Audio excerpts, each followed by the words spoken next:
Kimatah yadi evam. The Purvapasya asks the question, so what?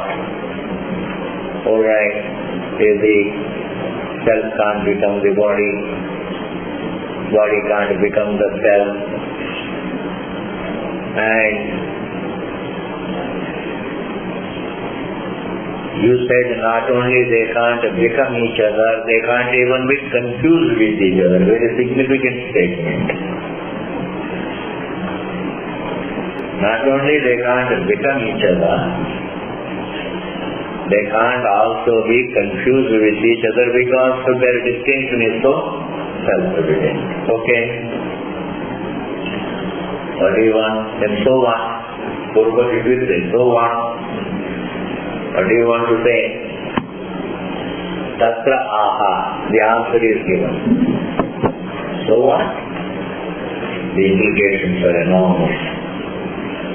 Ityataha, Bhashyakara is quoted here. Asmat pratyaya gochare vishayini. In the subject, which is always the subject matter of the I thought. Asmat pratyaya gochare vishayini. Chidatmake, it is always a conscious being. An objectifiable conscious being, the very crux of one's being.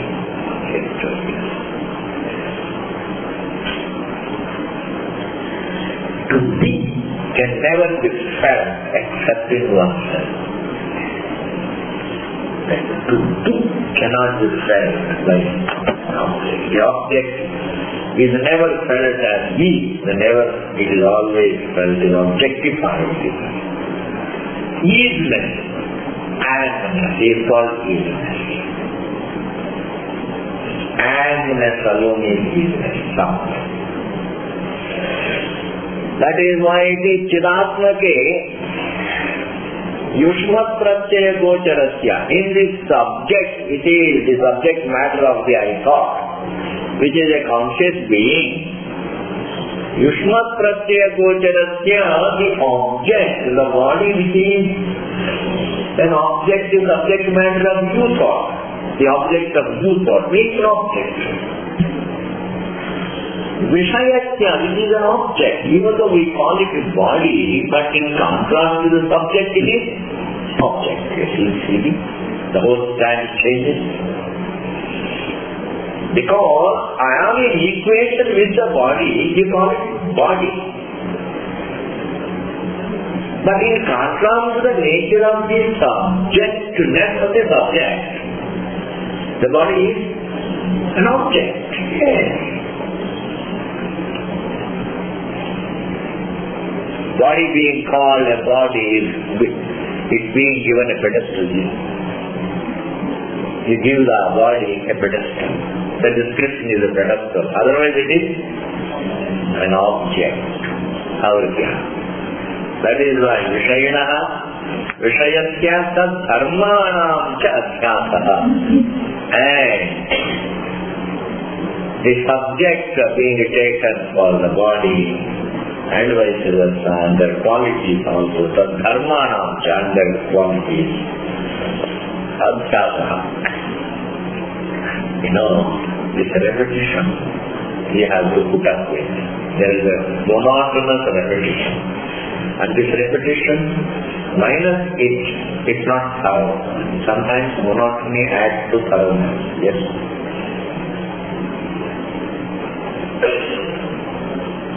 If a goldsmith or an ironsmith, if he doesn't go on beating monotonously, he can't really, his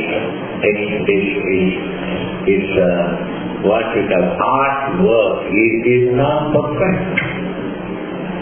In order to bring out, in order to beat a piece of iron into a proper shape, you have to monotony. Monotony, which is a part of communication, has to be accepted. What is that monotony? I will tell you. First, Siddhanta says, subject cannot become an object. Object cannot become subject. The qualities of the subject cannot become the qualities of the object. The qualities of the object cannot become the qualities of the subject. One bout of monotony. The second bout of monotony is the subjects cannot be kept so distinctly, they are so evidently distinct, therefore subjects cannot be contributed for the object, object cannot be contributed for the subject, the qualities of the subject cannot be contributed for the qualities of the object, and the qualities of the object cannot be contributed for the second bout of monotony. And the Puravashi adds to the monotony. Alright, if the subject can give, and all that he says is if the subject cannot be taken for the object, and if the object cannot be taken for the subject, and if the qualities of the subject cannot be taken for the object, and the qualities of the object cannot be mistaken for the subject, he goes on. This is what is called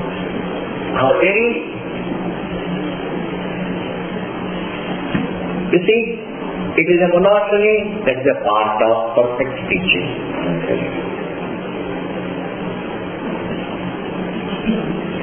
To bypass things in order to, when you bypass so many details, it's a sign of hurry. But the teachers who taught Vedanta, who taught the truth, never felt any hurry. They were not hurried. Aramse. Therefore, no monotony is a monotony for them. Yes, that's why here it says.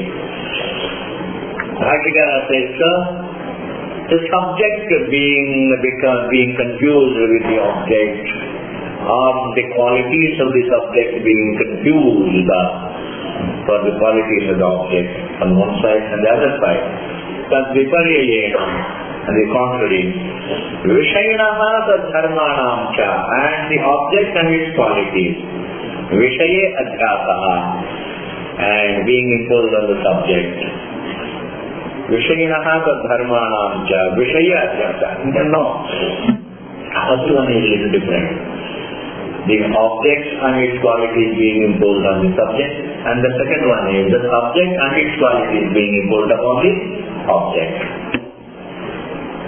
Mityeti bhavitum yuktam. It should not be there. Mityeti bhavitum yuktam, mityeti bhavitum yuktam should be underlined and translated. Should be untrue.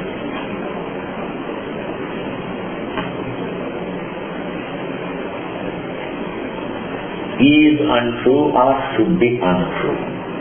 I would like to translate it as should be untrue. Keeping in view becomes sentence. It should not be there, but yet it is there. But I can't say it is not there, but yet it is. I can't say that. It is not there, and yet it is there is wrong. It should not have been there, but it is there. And I can't even say it should not have happened. That is wrong. It should not have been there, because anadi can't happen. Adhyasa did not happen. Adhyasa is. There should not have been adhyasa. But yet there is adhyasa. If you say the adhyasa should not have happened, adhyasa should not have happened. Listen to this well. Adhyasa should not have happened, but yet it happened. If I were to say so, then even a liberated person, in his case, adhyasa should not happen, but it may happen. Therefore, adhyasa being anadi, it never happens. That's a very fundamental support. You can answer 1,000 questions on the basis of this one clarity. It can cheer you up enormously. As a thinker, as a Vedantic thinker, you are cheered up by this one bit of clarity that human problem did not begin. It is. It has been. It is. It's timeless. Anagimate timeless. It's not an event in time. If time itself is a product of Adhyasa, then Adhyasa is not an event in time. If it is not an event in time, that means Adhyasa can't happen. It can only be corrected, but it can't happen. That is why moksha is possible. Liberation is possible. In a very, very lighter vein, the Acharyas who simply say ignorance only ends, doesn't begin. But if somebody, a serious student, were to ask a question, why ignorance doesn't begin? Why self-ignorance doesn't begin? Why self-confusion doesn't begin? Then you will have to give the explanation that self-confusion is not an event in time. And what is not an event in time? Because the time itself is its result. Then there is no, after negation of that Adhyasa, there is no question of it again happening. Neither it has happened in time, nor it has happened in the timeless. It is in the timeless. Adhyasa is in the timeless. Neither it has happened in time, nor did it happen in the timeless. It is there in the timeless truth. It is available for correction, all right, but it is not available to recover. It can't happen. And therefore, the translation of this sentence, Mithya iti bhavitum yukta, the translation of this sentence would be, well, the imposition of the subject on the object, and the imposition of the object and its qualities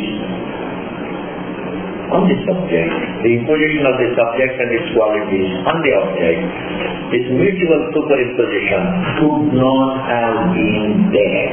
Why? Because their distinction is self-evident. It's a very important thing. Their distinction is self-evident.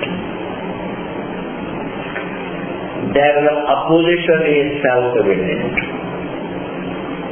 Their dissimilarity is self-evident. And therefore there should not have been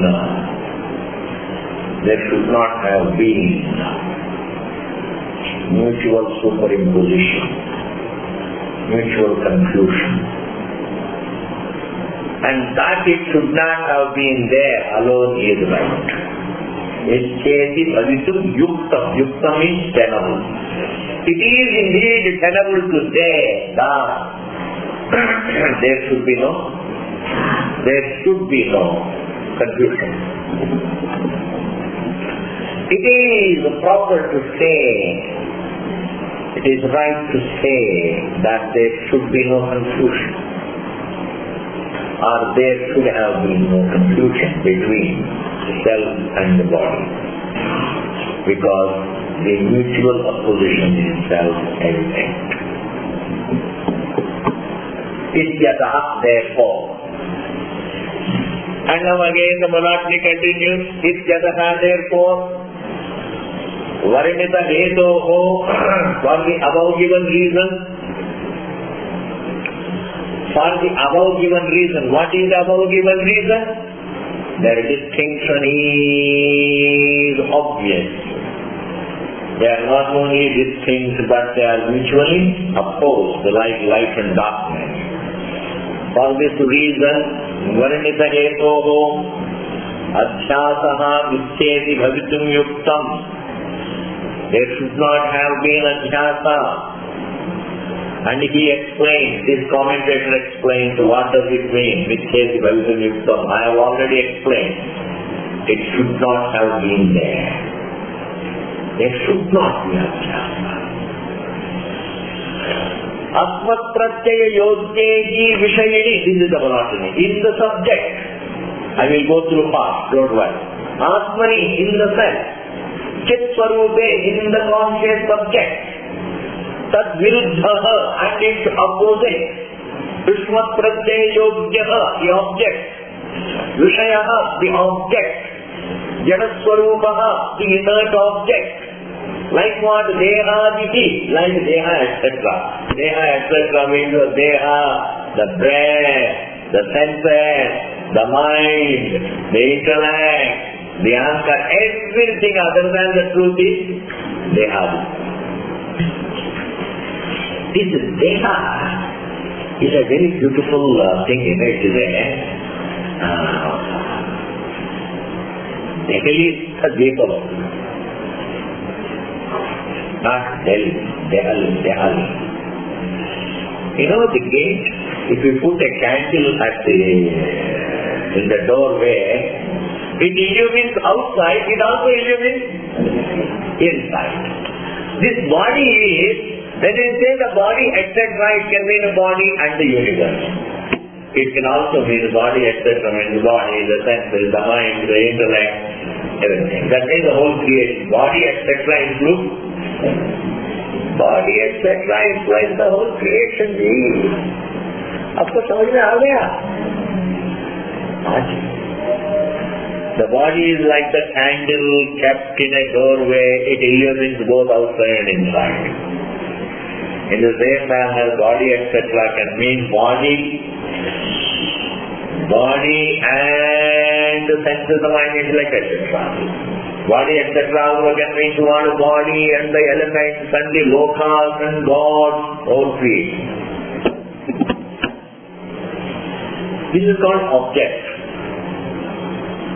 So, this body, etc.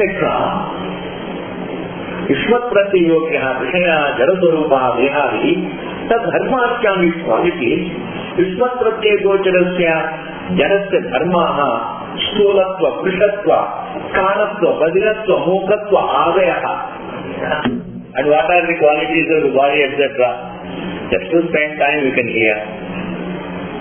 The fatness, the leanness, the fairness, the age, and the qualities of the senses. I am blind, the blindness, the deafness, and the mukha, and the dumbness. These are all the qualities of the senses. The body has its own qualities, the senses have their own qualities, mind has its own qualities, sukhi, dukhi, etc. Intellect has got its own qualities. So not only really they are imposed on the self, their qualities are also imposed on the self. That is why when man says, I am fat, I am lean, I am blind, all the qualities of the body are associated with the I. The qualities of the senses are associated with the I, equated. Dharmasya ishvat pratyayogacharasya jadasya dharma stholatva, krishatva, kanatva, badiratva, mokhatva, avaya adhyasyante. They are imposed. This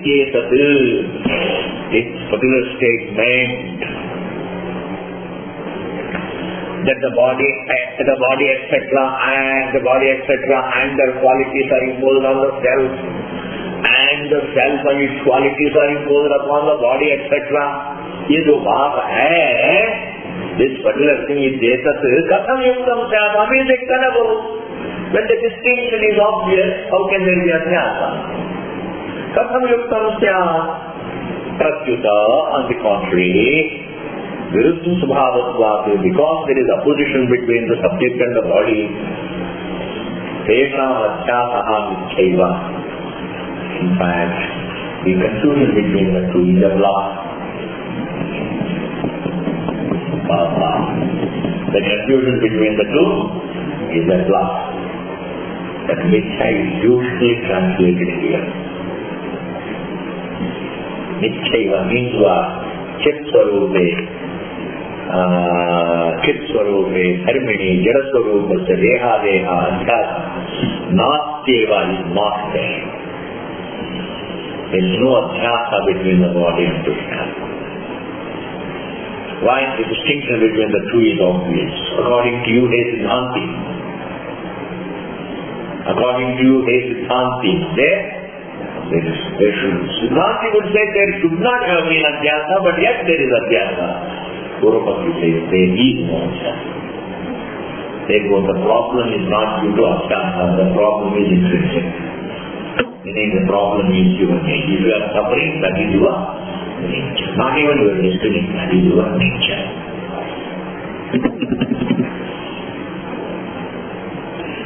If suffering is in your nature, why are you studying Vedanta? So we come back to the same point here. Why are you studying Vedanta? For what reason? Because if it is your nature to suffer, then you will continue to suffer. What is the use of studying Vedanta? Scatter. Therefore, the Purvapakshi takes the stand, there is no adhyasa. Siddhanti takes the stand, there should not have been, but yet it is.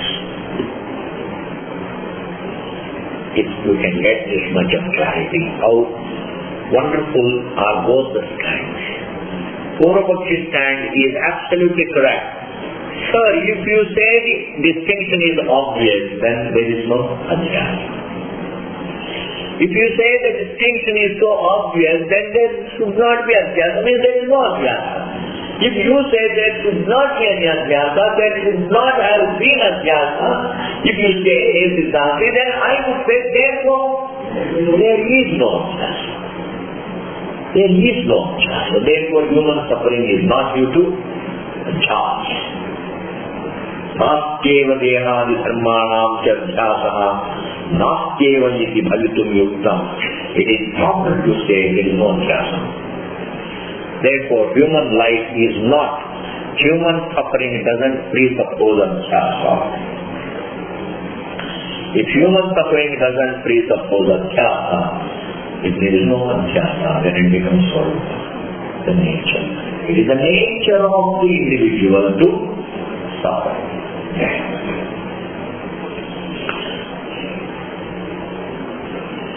Have I explained all this? Got clear? Because there is absolute opposition between subject and object. Not only they can't become each other, they can't even be confused for each other. Therefore, there should not have been adhyasa in the Siddhanti. The self and the body should not become, they never become, they can't become each other. And their opposition so is so strange, they can't even be confused for each other. They can't be, and therefore there should not have been any confusion. That is Siddhanta. Whereas Purvapakshi says, you yourself say, there should not have been any confusion. Therefore, there is no confusion. There is no confusion. Alright, if there is no confusion, that the dukkha is due to samsara is nature. If it is his nature, then even if you study Vedanta, ultimately the ultimate casualty is going to be Vedanta.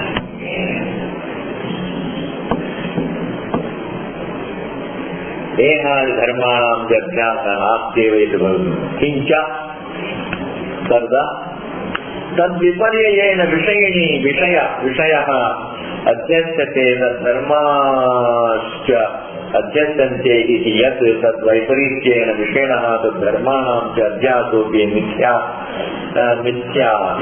sopi adhyasaha nastyeva loka vyavahare iti bhavitum yuktam. Up to that, it is the same monotony. Just as the noun superimposition is not there, not only there is no confusion between the self and the body, in fact there is no confusion between the qualities of the self and the qualities of the body. Neither there is noun confusion, nor there is adjective confusion. That is the philosophy. No confusion.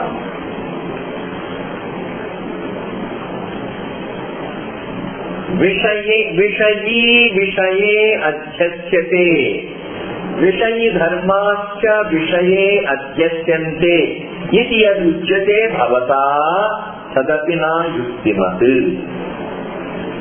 The subject is imposed on the body and the body is imposed on the subject. इति यदुच्यते भवता, जो आपके द्वारा कहा जाता है, तदपि न युक्तिमत्, that is not proper. It's a repetition. Why? Viruddha svabhavattvadeva. Their contradiction, their opposition is obvious. Viruddha svabhavattvadeva. You know, it's very beautiful. Whenever there is an opportunity, I would like to just, bring in that thing. I know consistent reflection on this point is very important. The benefits are enormous. When we make a statement, the first thing that should strike a person is, what is the pramana for it? That there is opposition between the subject and the body. That the one who is aware is conscious and the body can't be aware. The opposition between the subject and the object is not the result of pratyaksha pramana, not the result of anumana pramana, not the result of rasa pramana, it is svataha siddham. The opposition between oneself, the distinction between oneself and the body is not pramana janyam, but it is svataha siddham. It is not evidenced by pratyaksha. It is not evidenced by the anumana. It is not evidenced by even shastra. The distinction between the self and the body is svataha siddham. So, here Siddhanti, you are taking the stand that the opposition between the self and the body is svataha siddham. When the distinction is svataha siddham, how can there be any confusion? Viruddha svabhavattvadeva vishaya vishayanoho ityartha. Ayamatra saraha. This is the essence. The following is the brief essence of the above given endless monotony. For the first time we are hearing monotony also has essence. If monotony has an essence, what would be that? Would be a brief monotony? Would be a brief monotony? It is going to be like that, I think. Ayamatra Sara. Purvapakshi analyzes. Sir, if the opposition between the self and the body is svataha siddham, then there is no confusion. Yatra, where, Purvapakshi elaborates. Yatra, where, dharminoho, between two nouns, dharminoho, between two nouns, tadatmya sambhavaha, where equation is possible. One becoming the other is possible. Tadatmya is possible. Tadatmya sambhavaha, tantu patadav iva, like the threads and cloth. Threads can become a cloth. In such a situation, where there is some veda, there is a very, very, very unbreakable relation like between the threads and the cloth. Tantu patadav iva, or in a situation like the threads and the cloth, yatrava, or in a situation where kevalam dharmanam parasparatra sankranti samava, where the attributes can cross over to each other.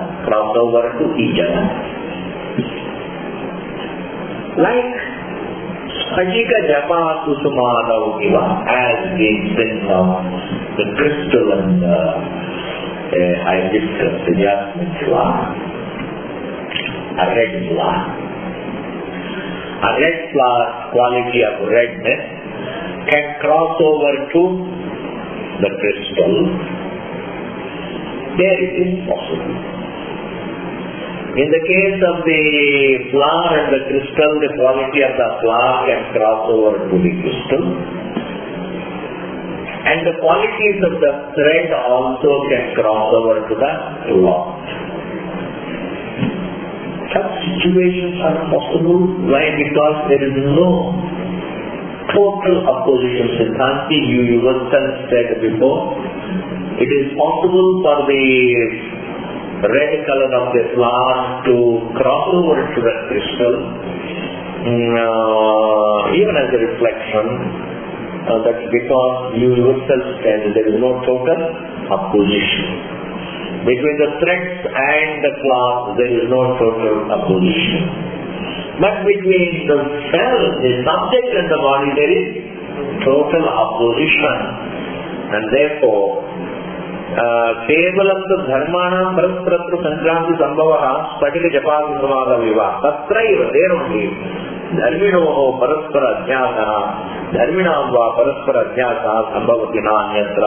Only in such situations confusion is possible. Why? When the japakusuma shows its color upon the spatika, I can come under its spell. I can make a wrong conclusion that the crystal is red in color. I can live with the conclusion that the crystal is red in color. Even though it's a reflection, but yet I can make a mistake that it is red in nature. A reflection can be mistaken for the nature of crystal.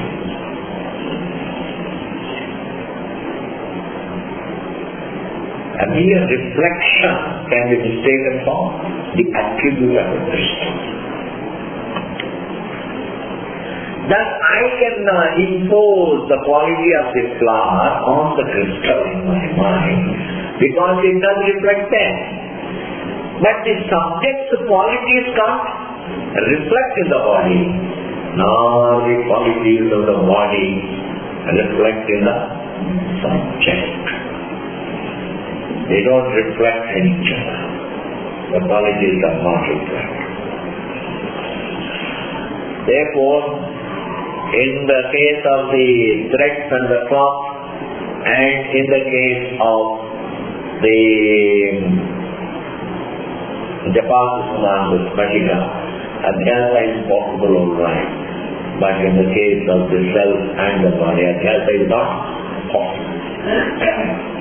Spatika kusumadaviva yat tatraiva dharminoho paraspara adhyasa dharmanam va paraspara adhyasa sambhavati nanyatra nor anywhere else.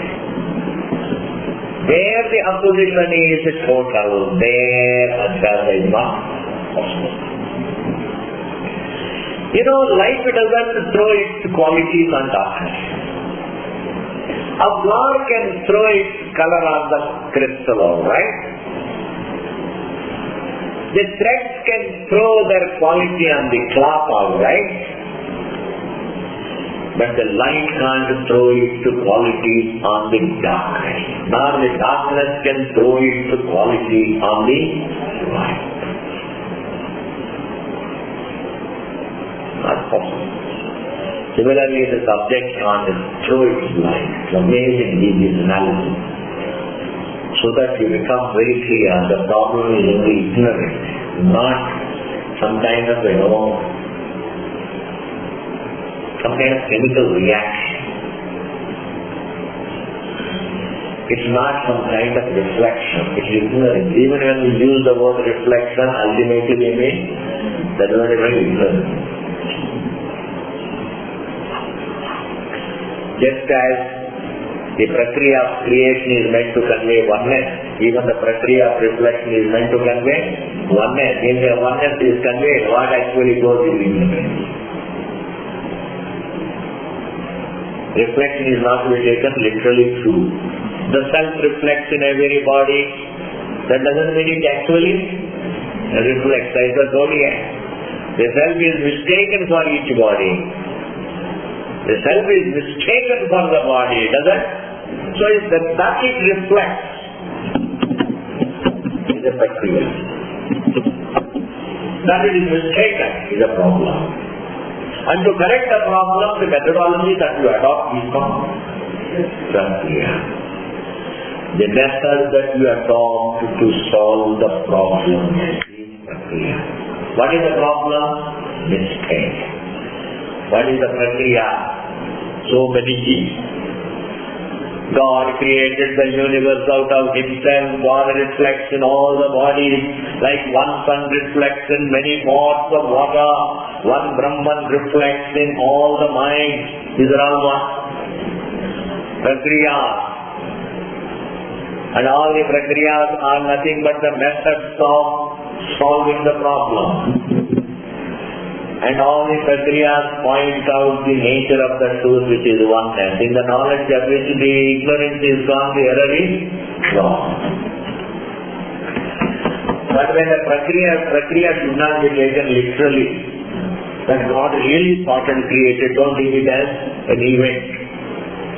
And even similarly, when we say Brahman reflects in all the jivas like the sun reflects in all the pots of water, then these great intellectuals say, we are very analytical people, we are coming straight from America, and therefore we can't really believe, but there it is okay, the sun can reflect because sun is something, it has a reflective nature, but is consciousness also having some reflective nature?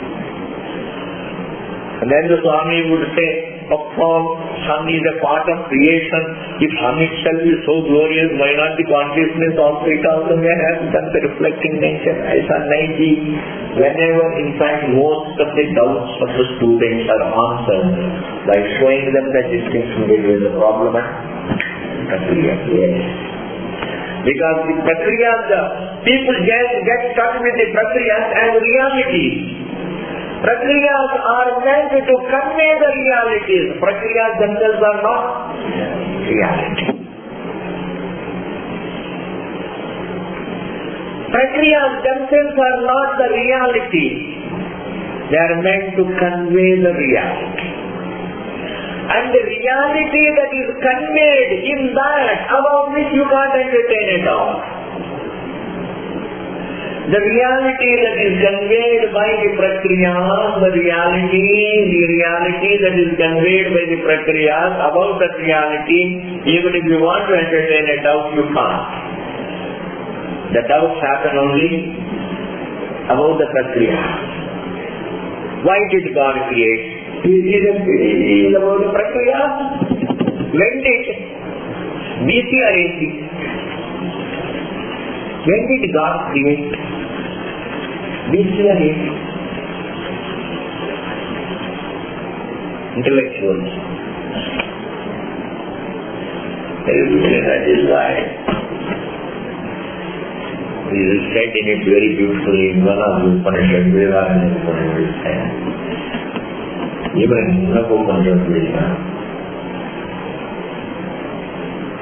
Vidvan Janam Na Bhavate Adivani. Vidvan Janam Bhavati Na Adivani.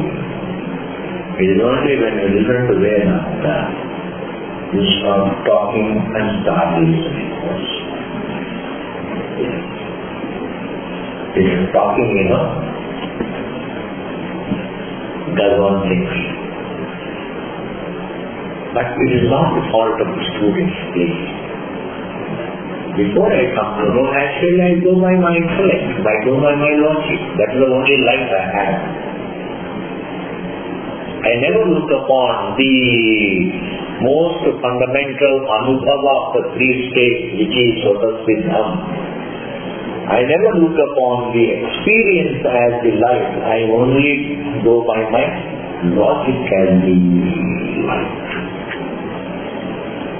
Whereas Vedanta says your logic is not your life, but your experience of your existence is the life. Your being is your life, not your logic is your life. That may be useful. Therefore, And the student, the only way to help the student is to make them see again and again, at least, that there is a distinction between problem and prakriya. There is a problem, there is a prakriya, there is a tathparya, these three. Self-error is the problem, and the methods of unfoldment are many, and the tathparya is oneness. And all the prakriyas are kalpita by Shastra. They are all Shastra kalpita. Problem is avidya kalpita. Problem is avidya kalpita. It is avidyaka, adhyasika. Problem is anadya, anadi avidya. To solve that problem, the Shastra comes up with methods of unfoldment which are true to the nature of the truth, which are exactly, they are formulated to explain away everything. I am going to say something, register it. These prakriyas don't lead, yes, they lead to the vision. They help the student to understand the truth, but themselves originate from the knowledge of the truth. The prakriyas originate from the knowledge of the truth. It is only when Parameshwara, when there is knowledge of the truth, in the mind of a sage in which there is knowledge of the truth, in that mind the prakriya begins. Therefore, the prakriya that originates from the knowledge of truth can convey that truth. If a methodology originates from confusion, it will convey confusion. It originates from the clarity, it can convey clarity. Therefore, thus these three things be clear, you will have no doubt in Vedanta. If you see this, there is a universal problem of Vidya. And there are prakriyas. Prasthanatraya we have got. The Upadi Upahita Prakriya and Karyakarana Prakriya, Vishesha Samanya Prakriya, Avastatraya Prakriya, and Avabhasya Avabhasaka Prakriya, Bimba Pratibimba Prakriya. Truth is Bimba, everything else is Pratibimba. The prakriya and prakriya cannot be a match to the truth. No example, no illustration can match the reality for which you give illustration. Drishtanta. Is it exactly like Dashtanta? If Drishtanta is exactly like Dashtanta, then the Drishtanta will be Dashtanta. Therefore, you don't have to be clear about Vedanta. And saying God created the world out of Himself is not to prove that really an image called God's creation, just to show that everything is one with the source, and that source is the one.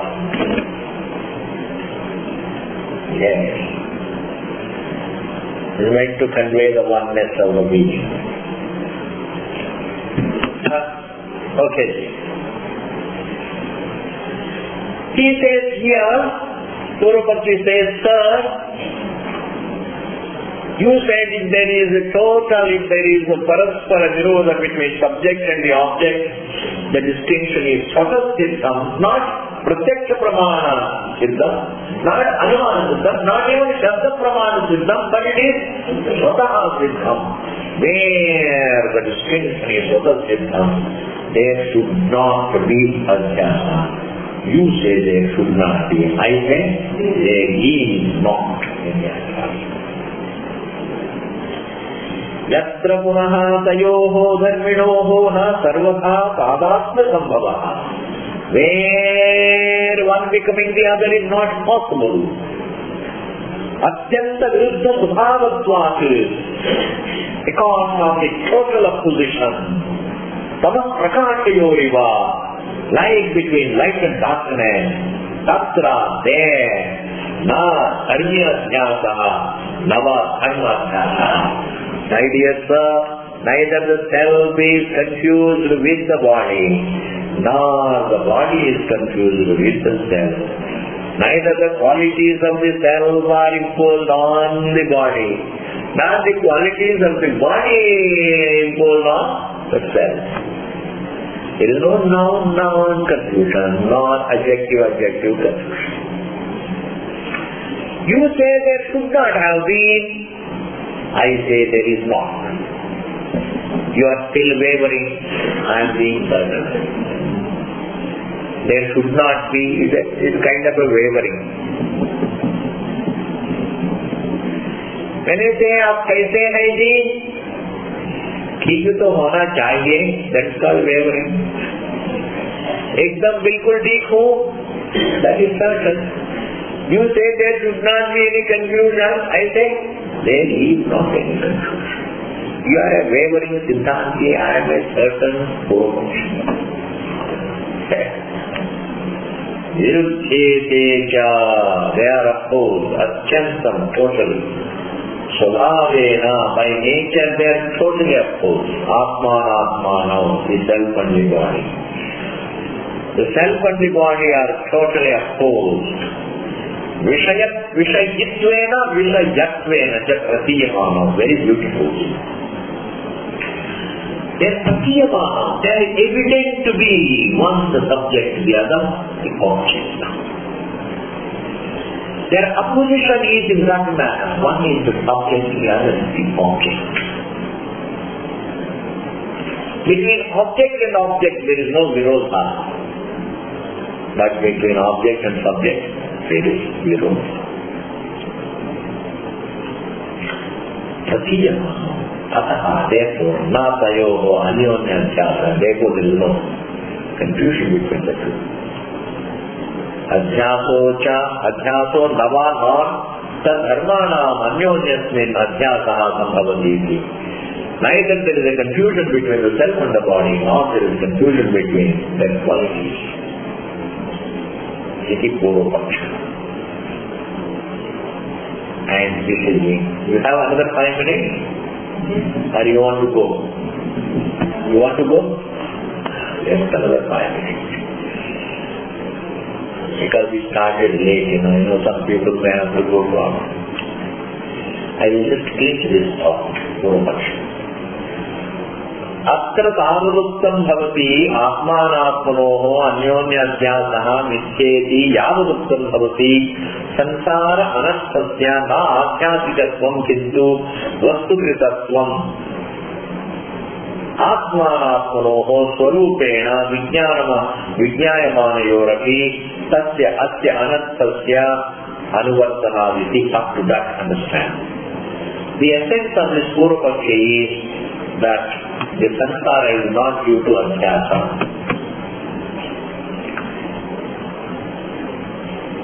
Mithyet yavuruktam, that means almost to saying, when we say that there should not be an adhyasa, it means sansara anarthasya, the sansara which is painful, anartha. Now adhyasikatvam is not born of adhyasa. Samsara is not born of adhyasa. Kintu, but vastukritatvam, it is factual, it is a reality. Pain is not a result of ignorance, it is a reality. Struggle is not a result of ignorance, it is a reality. Vastukritatvam. Atmanatmanoho swarupena vijnayamanorapi Satya Asya Anarthasya Anuvartamagati. According to the Purvapakshi, sir, it is indeed a reality. Samsara is a reality. It is not something that results from any ignorance. It is a part of the truth. It is a part of oneself to suffer. Why do you say that? He gives a deep thought. Why? Because even after knowing that there is opposition between the self and the body, the pain continues. Even after knowing that there is opposition between the self and the body, even after knowing that there is a distinction between the self and the body, that the pain continues. If the pain can continue despite the knowledge about the distinction between the self and the body, if the pain continues, then the pain is not born of ignorance, then the pain is a reality. Yadaka eva, when it is so, tada, then, nasti kevalena atmajnanena prayojanam, therefore there is no use of atmajnana. Atmajnana, not use. Nahi vastukritam bandham jnanamatram nivartyitum alam. Knowledge is not competent to remove reality. Knowledge can convey reality, knowledge can't destroy reality. Pain is reality. Samsara is reality. Nahi vastukritam bandham, the bondage is a reality. Pain is reality. Samsara is reality. Jnanamatram nivartyitum na alam. It's not capable of removing. Knowledge can't remove bondage, which is a reality. Knowledge can't remove pain, which is a reality. Knowledge can remove ignorance, all right, but knowledge can't remove reality. I have already proved Purvapakshi says pain is not born of ignorance. Pain is not born of adhyasa, between the self and the body, because their opposition is self-evident. There can't be any adhyasa. If there can't be any adhyasa, which means there is no adhyasa. And despite there being no adhyasa, if there is pain, then it is born of ignorance, and it is a reality.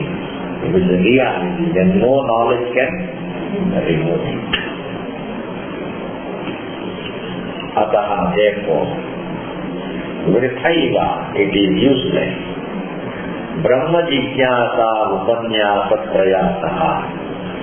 Therefore, it is useless to tell people that they should begin Brahma Jignasa.